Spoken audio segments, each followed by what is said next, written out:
بانی چیئرمین پاکستان تحریک انصاف عمران خان ڈٹ گئے، نہ کوئی ڈھیل ہوگی نہ کوئی ڈھیل ہوگی۔ آج صحافیوں کو سب کچھ واضح کر دیا گیا، کہا گیا کسی سے ڈھیل نہیں کروں گا، باہر نہیں جاؤں گا۔ اس لیے قیدی نمبر 804 تھا، ہے اور رہے گا، کیونکہ قیدی نمبر 804 نے فلسطین کا ایشو اٹھایا۔ قیدی نمبر 804 کو فلسطین کی بیٹیوں نے وہاں سے پکارا کہ اگر آج عمران خان ہوتا، اگر آج قیدی نمبر 804 ہوتا تو فلسطین کے لیے آواز اٹھانے والا کوئی ہوتا۔ وہ آپ کو اپنا دشمن سمجھتے ہیں اور ہم پاکستان میں اسرائیل کو تسلیم کرنے کی باتیں کرتے ہیں۔ شرم آنی چاہیے اور برائے نام مسلمانوں کو جو اپنے آپ کو مسلمان کہتے ہیں۔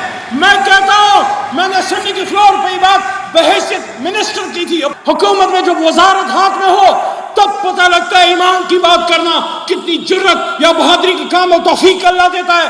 میں نے اسمبلی کے فلور پہ یہ بات کی کہ جو پاکستان میں اسرائیل کو تسلیم کرنے کی بات کرے گا، پاکستانی مسلمان اس کو اس کی سیاست سمیت اٹھا کے بحر عرب میں دریا برد کر دیں گے۔ قائد اعظم نے فرمایا تھا اس کو سیکولر بنا کے پیش مت کرو، غلام رسول تھا، منافقت مت کرو۔ 75 سال پاکستانی بچوں کو جناح سے نہیں ملنے دیا۔ وہ جو 18 سال کی عمر میں کیوں ہو گیا لنکن، کیونکہ اس کے ٹاپ پہ محمد رسول اللہ صلی اللہ علیہ وسلم کا نام لکھا تھا۔ وہ کہتا ہے کہ اسرائیل is the illegitimate child of West۔ Israel Europe کی ناجائز اولاد ہے۔ لا الہ الا اللہ محمد رسول اللہ کے دعوے دار قرآن مجید کی بے حرمتی ہوتی ہے، 57 اسلامی ممالک خاموش۔ مسلمانوں کی بنیاد کے خلاف فیصلے ہوتے ہم خاموش۔ اتنی جرت نہیں کہ کوئی آواز اٹھا سکے، تو پھر میں کہوں گا، بلند و بانگ کہوں گا کہ پھر ہر دور میں اللہ نے فرعون کے لیے موسیٰ پیدا کیا۔ اور آج کیا وجہ ہے کہ کب لیول میں ایک آواز آ رہی ہے، عمران خان عمران خان عمران خان۔ وہ کیوں آ رہی ہے؟ وہ کلمہ حق، وہ حق پر سچ کا دائی، وہ بلند و بانگ ایک بات کرتا ہے کہ انسانیت کی تذلیل نہیں ہونی چاہیے۔ السلام علیکم، لائیو وتھ شیراز کے ساتھ میں ہوں شیراز احمد شرازی۔ آج کی ولاگ میں ہم بات کریں گے بانی چیئرمین پاکستان تحریک انصاف عمران خان ڈٹ گئے، نہ کوئی ڈھیل ہوگی نہ کوئی ڈھیل ہوگی۔ آج صحافیوں کو سب کچھ واضح کر دیا گیا، کہا گیا کسی سے ڈھیل نہیں کروں گا، باہر نہیں جاؤں گا۔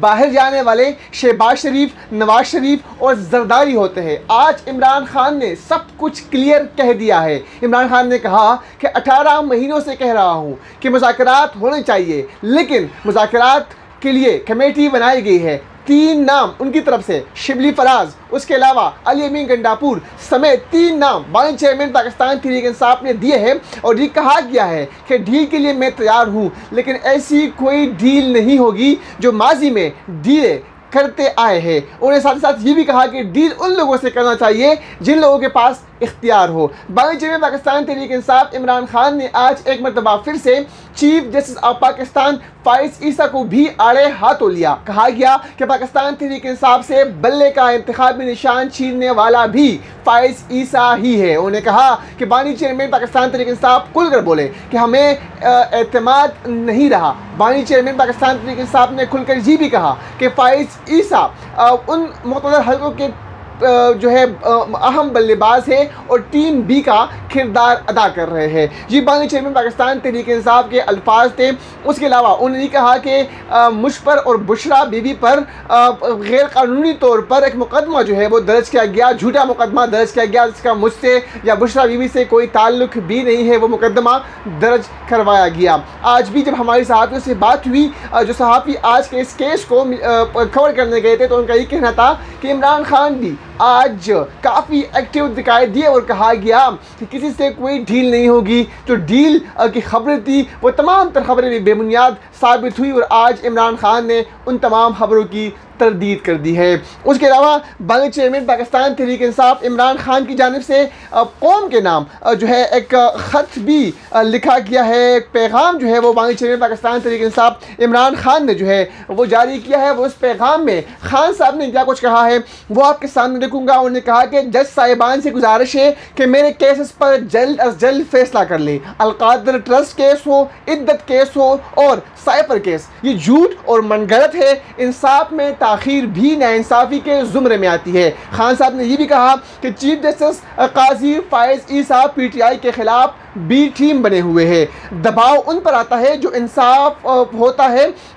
قاضی فائز عیسیٰ کون سا انصاف کرتا ہے؟ چیف جسٹس فائز عیسیٰ نے ہم سے بلنے کا نشان چھینا، یہ آج پیغام میں بھی خان نے کہا۔ اس کے علاوہ آج انہوں نے جو صحافیوں سے ملاقات کی اڈیالہ جیل کے اندر، اس وقت بھی یہ باتیں انہوں نے کی۔ انہوں نے یہ کہا کہ ہمیں لیول پلینگ فیلڈ دینے میں چیف جسٹس آف پاکستان ناکام رہے، ہمارے بنیادی حقوق پامال ہوئے، مگر ہماری پٹیشن 25 مئی سے زیر التوا ہے۔ خان صاحب نے یہ بھی کہا کہ سپریم کورٹ کے فیصلوں سے نظریہ ضرورت ایک بار پھر زندہ ہوا، ڈرا دھمکا کر عدالتوں سے فیصلہ لینے سے عدلیہ تباہ ہو رہا ہے۔ سپریم کورٹ کے ججز بھی ہائی کورٹ کی ججز کی طرح غلط فیصلوں سے انکار کرے۔ مذاکرات تب ہو سکتے ہیں جب ہمارا چوری شدہ مینڈیٹ واپس اور کارکن رہا ہو۔ یعنی خان صاحب نے بھی مذاکرات کو جو ہے مشروط کر دیا ہے کہ جو چوری مینڈیٹ ہے وہ ان کو واپس دیا جائے، اور جو کارکنان اس وقت جیل کی صعوبتیں برداشت کر رہے ہیں ان کارکنان کو رہا کیا جائے۔ اسی طرح خان صاحب نے اپنے پیغام میں یہ بھی کہا کہ ایک جرم کی بنیاد پر میرے اور بشرا بی بی کے خلاف تو تین کیسز جو ہے وہ بنائے گئے۔ دنیا میں اس جیسی کوئی مثال نہیں ملتی۔ ساتھ ساتھ جو ٹیلی گراف کو خط لکھا گیا ہے، یا ٹیلی گراف میں جو خان صاحب نے ایک آرٹیکل پبلش کروایا ہے، اس میں یہ کہا گیا ہے کہ ٹیلی گراف کو لکھے گئے خط میں میری اور بشرا بی بی کی زندگی کو لاحق جو خطرات ہیں ان سے آگاہ کیا ہے۔ وہ جو قومیں ظلم کے خلاف کھڑی نہیں ہوتی وہ ہمیشہ غلام رہتی ہے۔ یعنی ایک مرتبہ پھر سے بڑے شاطرانہ انداز میں خان صاحب نے مختلف حلقوں کو پیغام دیا ہے کہ خان صاحب اگر مذاکرات کریں گے تو شرائط بھی رکھ سکتے ہیں، وہ شرائط انہوں نے رکھے بھی ہے کہ مینڈیٹ جو چوری ہوا ہے واپس کیا جائے۔ اس کے علاوہ جو کارکنان خان صاحب کے پی ٹی آئی کے اس وقت جیل کی صعوبتیں برداشت کر رہے ہیں ان کو رہا کیا جائے، تب مذاکرات ہو سکتے ہیں۔ اس کے علاوہ خان صاحب نے آج یہ بھی کہا کہ ایک سیاسی جماعت کو کرش کرنے کے لیے سارے اداروں کو استعمال کیا گیا، جس پر دباؤ ڈالا گیا۔ ساتھ ساتھ انہوں نے یہ بھی کہا کہ اب جو ہے چیف جسٹس جو ہے وہ طاقت کے مین بلے باز جو ہے بن چکے ہیں۔ تو آج بھی خان صاحب تنقید کرتے ہوئے دکھائی دیے، اور وہ جو کہہ رہے تھے کہ خان صاحب جو ہے وہ ڈٹ چکے ہیں یا خان صاحب جو ہے وہ مذاکرات کرنے پر آمادہ ہو گئے ہیں، وہ تمام تر خبریں بے بنیاد نکلی، اور آج بھی وہی جارحانہ انداز تھا خان صاحب کا، صحافیوں سے گفتگو کرتے ہوئے اور اپنا پیغام جو ہے وہ قوم کو دیتے ہوئے۔ آج ہم نے فلسطین کانفرنس کور کی، اور وہاں پر بھی آج ہم نے دیکھا کہ سماویہ طاہر جو کہ پی ٹی آئی شمالی کی صدر تھی، وہ وہاں پر آئی تھی، اور انہوں نے کہا کہ مجھے کہا گیا ہے کہ اس تقریب میں کسی سیاسی شخصیت کا ذکر نہ ہو، پولیٹیکل بات نہ ہو، لیکن انہوں نے کہا کہ فلسطین کا مسئلہ سیاسی مسئلہ ہے۔ میں آج قیدی نمبر 804 کا نام لوں گی، اور انہوں نے عمران خان کا نام بھی لیا، اور یہ بھی کہا کہ عمران خان نے صحیح معنوں میں فلسطین کی آواز بلند کی، فلسطین کی ترجمانی کی، اور آج اگر عمران خان جیل کے اندر نہ ہوتے تو فلسطین کے لیے ضرور آواز اٹھاتے۔ کیا کہا خطاب کو ذرا وہ سنتے ہیں۔ فلسطین کا درد وہ سمجھ سکتے ہیں کہ جن کے لوگوں پر ظلم اور تشدد کیا گیا ہے، اور ہمیں فخر ہے۔ بار بار یہاں پہ کہا جا رہا تھا کہ جن لیڈران کی بات نہ کریں، I am sorry, this is a political issue, یہ پولیٹیکل ایشو ہے۔ اس کو جب تک آپ پولیٹیکل ایشو نہیں سمجھیں گے آپ اس میں کامیاب نہیں ہو سکتے، یہ یاد رکھیے گا۔ آپ نے جب بھی بیٹھنا ہے، آپ نے جب بھی بات کرنی ہے، آپ نے پولیٹیکل وے میں بات کرنی ہے لوگوں سے۔ تو اس لیے قیدی نمبر 804 تھا، ہے اور رہے گا، اس لیے کیونکہ قیدی نمبر 804 نے فلسطین کا ایشو اٹھایا۔ قیدی نمبر 804 کو فلسطین کی بیٹیوں نے وہاں سے پکارا تھا کہ اگر آج عمران خان ہوتا، اگر آج قیدی نمبر 804 ہوتا تو فلسطین کے لیے آواز اٹھانے والا کوئی ہوتا۔ تو اس لیے یہ کہنا چھوڑ دیجئے کہ لیڈران کی بات نہ کریں، اس ہر لیڈر کی بات ہوگی کہ جس نے مسلمانوں کے لیے آواز اٹھائی، جس نے اسلام کے لیے آواز اٹھائی، جس نے انسانیت کے لیے آواز اٹھائی۔ مشتاق غنی صاحب کا نام آئے گا، شہریار آفریدی کا نام آئے گا، عمران خان کا نام بار بار آئے گا، ان تمام علماء کا نام آئے گا جو یہاں بیٹھے ہیں، جو فلسطین کی بات کر رہے ہیں اور نام لے رہے ہیں۔ تو وہ تمام لوگ، وہ تمام اکابرین کہ جو یہ سمجھتے ہیں کہ ان کے ڈرانے دھمکانے سے ہم خاموش بیٹھ جائیں گے یا چپ ہو کر ہم یہ ظلم سہتے رہیں گے، تو یہ یاد رکھیے گا کہ ایسا کبھی نہیں ہوگا، کیونکہ اب نوجوان جاگ چکے ہیں، اب پاکستانی قوم جاگ چکی ہے، اور پاکستانی قوم نے اس چیز کا احساس بھی کرنا ہے اور عمل بھی کرنا ہے اس پر کہ ہم نے فلسطین کے لیے کیسے آواز اٹھانی ہے، کیسے ہم نے اپنے پاکستانیوں کے لیے آواز اٹھانی ہے۔ اللہ تعالیٰ سب کا حامی و ناصر ہو۔ پاکستان زندہ باد، فلسطین زندہ باد۔ سما بے طاہر کا خطاب آپ نے سنا، اور کافی دلچسپ انداز میں انہوں نے آج فلسطین کیمپس سے گفتگو کی، اور اس کی گفتگو یا خطاب کے دوران بھی وہاں پر جو آڈینس میں موجود لوگ تھے، جو خطاب میں موجود لوگ تھے، وہ بھی کافی پرجوش دکھائی دیے، داد بھی وہ دے رہے تھے، تالی بجا رہے تھے، اور آج بھی کھل کر ان باتوں کا اظہار کیا۔ اس کے بعد سما بے طاہر چونکہ اس سے ملاقات بھی کی، پی ٹی آئی میں کور کرتا ہوں، تو بڑی اچھی ساتھ گپ شپ رہی۔ انہوں نے کہا کہ آپ سب کو بلاؤں گا، ملاقات بھی کرنی ہے۔ وہ اس کے علاوہ انہوں نے کہا کہ جتنے بھی صحابی احباب ہیں ان سب سے ملنا لازمی ہے۔ لیکن اس کے تقریباً 2 گھنٹے بعد ہمیں حماد اظہر صاحب کی ٹویٹ سامنے آتی ہے، اور وہ کہتا ہے کہ ملک تیمور مسعود جو ہے وہ پی ٹی آئی شمالی پنجاب کے صدر مقرر ہوئے، اور سما بے طاہر نے ذاتی وجوہات کی وجہ سے استعفیٰ دے دیا ہے۔ جی حماد اظہر صاحب نے ٹویٹ کیا، اور اس میں کہا گیا کہ سما بے طاہر کا جو استعفیٰ ہے منظور کر لیا گیا ہے، اور بانی پی ٹی آئی کی ہدایت پر ملک تیمور مسعود کو جو ہے صدر شمالی پنجاب مقرر کر دیا گیا ہے۔ اب اس کے پیچھے کیا وجوہات ہے، یا سما بے طاہر صاحبہ ملاقات کرنا چاہ رہی تھی، وہ کیا بتانا چاہ رہی تھی، اس پر بھی ہم کل کی ولاگ میں ضرور بات کریں گے۔ فلسطین کانفرنس سے آج ہمیں دیکھا علی محمد خان نے بھی خطاب کیا، اور ان کا وہی جارحانہ انداز، وہی امت مسلمہ کی بیداری کے لیے، مسلمانوں کو آگاہی فراہم کرنے کے لیے، فلسطین کے مظالم کو بہترین انداز میں بیان کرنے کے لیے، وہ اسی طرح جو ہے ہمیں نظر آئے، اور کافی جارحانہ انداز میں انہیں خطاب کیا۔ ذرا وہ سنتے ہیں۔ دکھ ہوتا ہے، لیکن آج جب میں یہاں یہ جذباتی تقاریر سن رہا ہوں، آپ کے جوش اور جذبے کو دیکھ رہا ہوں، محترم ہستیاں یہاں پہ بیٹھی ہیں، میں فکر اور پریشانی میں اسٹیج پہ بیٹھا سوچ رہا تھا کہ کیا صرف جذباتی تقاریر اس مسئلے کا حل ہے؟ کرنا کیا ہے، کیا کر سکتے ہیں ہم؟ ایک بہت بڑی محفل ہے، ایک بہت بڑی نشست ہے، بڑی بڑی جماعتوں، بڑے بڑے علماء کرام، مختلف دینی طبقات کے نمائندگان اور طلبہ محاذ کے لوگ یہاں موجود ہیں۔ کیا یہاں سے ہم کیا فکر اپنے ساتھ لے کے جائیں؟ اسرائیل، ہاں ہم اس کے خلاف ہیں، امریکہ، ہاں ہم اس کے خلاف ہیں، فلسطین، ابھی میرے بھائی حماس کے میں نے کہا کہ our hearts and souls, our hearts bleed for you, spiritually we are all Palestinians، ہم سب مسلمان ہیں، لیکن عملی اقدامات کی طرف سوچنا چاہیے۔ ہم کر کیا سکتے ہیں؟ نوجوان نسل کو ہم کیا بتا سکتے ہیں؟ کیا ہمیں یہ بھی پتا ہے کہ ہمارا دشمن کتنا اویئر ہے، وہ کتنی لمبی پلاننگ کرتا ہے، اور ہم ایک محفل میں بیٹھ کے چیخ و پکار کر کے چلے جاتے ہیں؟ ہماری پلاننگ کیا ہے؟ 50 سال 20 سال تو چھوڑو، 1 سال کی پلاننگ ہمارے پاس نہیں ہے۔ جس نام پہ یہ ملک بنا تھا، آج مجھے یہ لگتا ہے، یہاں پہ بیٹھے مجھے لگتا ہے کہ یہ بات میں بڑی بات کر رہا ہوں، اس کو غور سے سنیے گا، اس میں سوچیے گا۔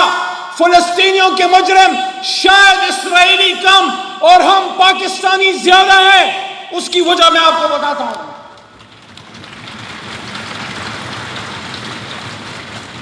کہ پاکستان کا تعلیمی نظام، پاکستان کا برائے نام معاشرتی علوم آپ کو نہیں بتاتا کہ پاکستان کی اہمیت کیا ہے اور اس کے خلاف دشمن کہاں کہاں پر سر پیکار ہیں۔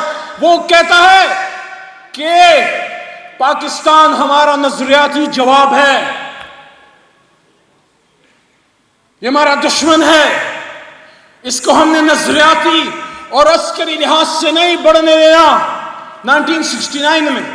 اور پھر کہتا ہے کہ اس کام میں ہمارا فطری حلیف ہندوستان ہے، کیونکہ ہندوستان کو تو کئی ملک بنایا گیا، وہ آپ کو اپنا دشمن سمجھتے ہیں، اور ہم پاکستان میں اسرائیل کو تسلیم کرنے کی باتیں کرتے ہیں۔ شرم آنی چاہیے اور برائے نام مسلمانوں کو جو اپنے آپ کو مسلمان کہتے ہیں۔ میں کہتا ہوں، میں نے اسمبلی کی فلور پہ یہ بات بحیثیت منسٹر کی تھی، اپوزیشن میں چیخنا آسان ہے، حکومت میں جب وزارت ہاتھ میں ہو تب پتہ لگتا ہے ایمان کی بات کرنا کتنی جرت یا بہادری کا کام و توفیق اللہ دیتا ہے۔ میں نے اسمبلی کے فلور پہ یہ بات کی کہ جو پاکستان میں اسرائیل کو تسلیم کرنے کی بات کرے گا، پاکستانی مسلمان اس کو اس کی سیاست سمیت اٹھا کے بحر عرب میں دریا برد کر دیں گے۔ قائد اعظم نے فرمایا تھا، آخری بات، اس کو سیکولر بنا کے پیش مت کرو. غلام رسول تھا, منافقت مت کرو. 75 سال پاکستانی بچوں کو جناح سے نہیں ملنے دیا. وہ جو 18 سال کی عمر میں کیوں ہو گیا لنکن؟ کیونکہ اس کے ٹاپ پہ محمد رسول اللہ صلی اللہ علیہ وسلم کا نام لکھا تھا. وہ کہتا ہے کہ اسرائیل is the illegitimate child of West. Israel Europe کی ناجائز اولاد ہے. میرے دوستو, یہ پاکستان کی سٹیٹڈ پوزیشن ہے. چاہے نواز شریف صاحب وزیر اعظم ہو, عمران خان صاحب ہو, یا کوئی فوجی جرنیل ہو, اسی پہ رہے گا. جو اس سے 1 انچ ہٹے گا وہ اپنی سیاست بھی تباہ کرے گا اور عاقبت بھی تباہ و برباد کرے گا. جدا ہوتی سیاست سے تو رہ جاتی ہے چنگیزی. وَلَن تَرْضَىٰ عَنْكَ الْيَهُودُ وَلَا النَّصَارَىٰ حَتَّىٰ تَتَّبِعَ مِلَّتَهُمْ. بہت شکریہ. پاکستان, پاکستان, نعرہ تکبیر, نعرہ تکبیر. علی محمد خان نے جو فلسطین یوتھ کانفرنس کے ان سے خطاب میں کیا کچھ کہا آپ نے سنا. انہوں نے کہا کہ ظلم کے اس ماحول میں امتی مسلمہ پارا پارا ہے. وہ شمع ہے جو 7ویں آسمان پر بھی نظر آ رہی ہے. وہ دل گواہی دیتا ہے کہ شاید یہ محفل آخرت میں بخشش کا باعث بن سکے. انہوں نے یہ بھی کہا کہ کیا صرف جذباتی تقریر فلسطین کا مسئلہ حل کر سکتا ہے یا ہم صرف جذباتی تقریر نہیں کریں گے. انہوں نے یہ بھی کہا کہ ہم سب مسلمان ہیں لیکن عملی اقدامات نہیں کر رہے. فلسطین کے مسئلے کے لیے سب کو جو ہے مل کر کام کرنا ہوگا. آج دنیا ہم سے ایٹمی طاقت ہونے کے باوجود بھی نہیں ڈرتی. اسرائیلی وزیر اعظم فرانس میں کہتا ہے کہ پاکستان ہمارا نظریاتی دشمن ہے. وہ ہمیں اپنا دشمن کہتے ہیں. ہم اسرائیل کو تسلیم کرنے کی بات کرتے ہیں. جو پاکستان میں اسرائیل کو تسلیم کرے گا پاکستانی اسے اس کی سیاست سمیت بحیرہ عرب میں غرق کر دیں گے. انہوں نے بھی کہا کہ اسرائیلی مغرب کی ناجائز اولاد ہے. وہ چاہے وزیر اعظم نواز شریف ہو, عمران خان ہو یا کوئی جرنیل, جو اسرائیل کے سامنے جھکے گا وہ اپنی سیاست اور آخرت تباہ کرے گا. آج بھی کھل کر بولے. اس کے علاوہ شیعہ نے بھی آج خطاب کیا. انہوں نے بھی کافی جذباتی تقریر کی اور کافی جذباتی وہ دکھائی دیا. انہوں نے کہا کہ آج کے دن اقوام عالم میں اللہ کے گھر میں جمعہ کی نماز پڑھی گئی, حرم شریف میں طواف, مسجد نبوی میں جمعہ کی نماز کے علاوہ نوافل بھی ادا ہوں گے, اور رمضان مبارک گزرا لوگوں نے دعائیں مانگی ہوگی. فلسطین کی جو مائیں بہنیں ہیں وہ اس وقت درد میں ہے, وہ اس وقت تکلیف برداشت کر رہی ہے. ان کے لیے سب نے مل کر آواز اٹھانی ہے. ان کا جو خطاب تھا ذرا وہ سنتے پھر بات کرتے ہیں اس پر. یہ سوچ تب آئے گی جب اللہ قرآن میں کہتا ہے کہ تمہیں میں نے اپنا نائب بنا کے بھیجا, جاؤ دنیا کو مسخر کرو. ہم قرآن سے کٹ گئے, دین سے کٹ گئے. ہم لا الہ الا اللہ محمد رسول اللہ کے دعوے دار. قرآن مجید کی بے حرمتی ہوتی ہے, 57 اسلامی ممالک خاموش. مسلمانوں کی بنیاد کے خلاف فیصلے ہوتے, ہم خاموش. اتنی جرت نہیں کہ کوئی آواز اٹھا سکے. تو پھر میں کہوں گا, بلند و بانگ کہوں گا کہ پھر ہر دور میں اللہ نے فرعون کے لیے موسیٰ پیدا کیا. اور آج کیا وجہ ہے کہ کب لیول میں ایک آواز آ رہی ہے, عمران خان, عمران خان, عمران خان. وہ کیوں آ رہی ہے؟ وہ کلمہ حق, وہ حق پر سچ کا دائی, وہ بلند و بانگ ایک بات کرتا ہے کہ انسانیت کی تذلیل نہیں ہونی چاہیے. اینڈ دا میسج یہاں سے حسن نصر اللہ کو بھی سلام ہے, آپ کے تمام کی سٹیک ہولڈرز کو سلام ہے. آج ہمیں اس بات پہ متفق ہونا ہوگا, یہاں سے میسج دینا ہوگا کہ ہم میں کوئی شیعہ نہیں, کوئی سنی نہیں, کوئی دیوبندی نہیں, کوئی بریلوی نہیں. ہم سارے اللہ اور اللہ کے محبوب کے ماننے والے ہیں اور ہم انسانیت کے لیے سب کچھ قربان کر سکتے ہیں. تو in the end let me convey a message to the global کی پاورز. 31 سے 33 ہزار کم و بیش لاشیں نظر نہیں آ رہی, جس میں 17,000 بچے. UN ریزولوشنز اور اقوام متحدہ کیا انسانیت کی بنیادوں کو آپ نے پامال کر دیا. So the message is very, very loud and clear to the global key stakeholders. آپ نے لیگ آف نیشن کے بعد UN بنایا تھا کہ دنیا میں امن آئے. دنیا میں امن برابری کی سطح پہ آتا ہے, ہر انسان کی عزت ہو. اور یہ پاکستان آپ کو میسج دیتا ہے کہ ہم انسانیت کے لیے, غزہ کے لیے, کشمیر کے لیے ایک ہیں. ہم سب مل کر ان کی آواز بنیں گے, اور اگر کوئی ہمیں اس کے لیے روکنا چاہے سر کٹوا دیں گے. لا الہ الا اللہ کا اور حق علم, کبھی بھی اس پر سودے بازی نہیں کریں گے, اور یہ ہمارا ایمان اور یقین ہے. So the world needs to know that Pakistan is the baseline for entire humanity. Pakistan believes in humanity. Pakistan will become the voice of the unheard, and all the key stakeholders are united, and we are united for that cause which the whole world has somehow compromised. Genocide in Gaza is a reality. ہمیں جاگنا ہوگا, ہمیں ان کی آواز بننا ہوگا, اپنے کردار سے, اپنے عمل سے, اپنے اخلاق سے. آؤ متحد ہو, آؤ ایک قوم بنے, آؤ ایک امت بنے, پھر دنیا آپ پہ فخر کرے گی, اور آنے والی نسلیں آپ سے سیکھیں گی. انسانیت, پاکستان, غزہ, تمام امت اور انسانیت ہمیشہ کے لیے زندہ باد اور پائندہ باد. تھینک یو سو مچ. جذباتی طور پر وہ دکھائی دیے, خطاب بھی کافی جذباتی تھا. انہوں نے کہا کہ لمحے فکر ہے کہ اب مسلمانوں کی دعا قبول نہیں ہوتی. جب حرام و حلال کی تمیز تو حلال کھانے والے دنیا کی کسی طاقت سے نہیں ڈرتے. 57 اسلامی ممالک کو ایک سائڈ پر رکھتے دنیا کو جو ہے دیکھنا چاہیے کہ وہ کس طرح اس وقت فلسطین کا ساتھ دے رہی ہے. اور ہم نے آج تک فلسطین کے لیے کچھ بھی نہیں کیا. افغانستان نے دنیا کو ثابت کیا کہ نیٹو بھاگ گئی, وہ آج بھی قائم ہے, قائم رہے گا. یہ بھی علی محمد خان کا شاندار خطاب تھا آج کے فلسطین یوتھ کانفرنس سے. اس کے علاوہ دیگر جو سینئر رہنما پاکستانی پالیٹکس کے, انہوں نے بھی آج خطاب کیا. اور ہم دیکھتے ہیں جس طرح فلسطین کے لیے پی ٹی آئی والے آواز اٹھا رہے ہیں, باقی جو سیاسی جماعتیں ہیں وہ بھی اس طرح آواز اٹھاتے رہیں گے, اور اللہ کرے کہ فلسطین کا مسئلہ حل ہو. اجازت دیجیے, اللہ حافظ.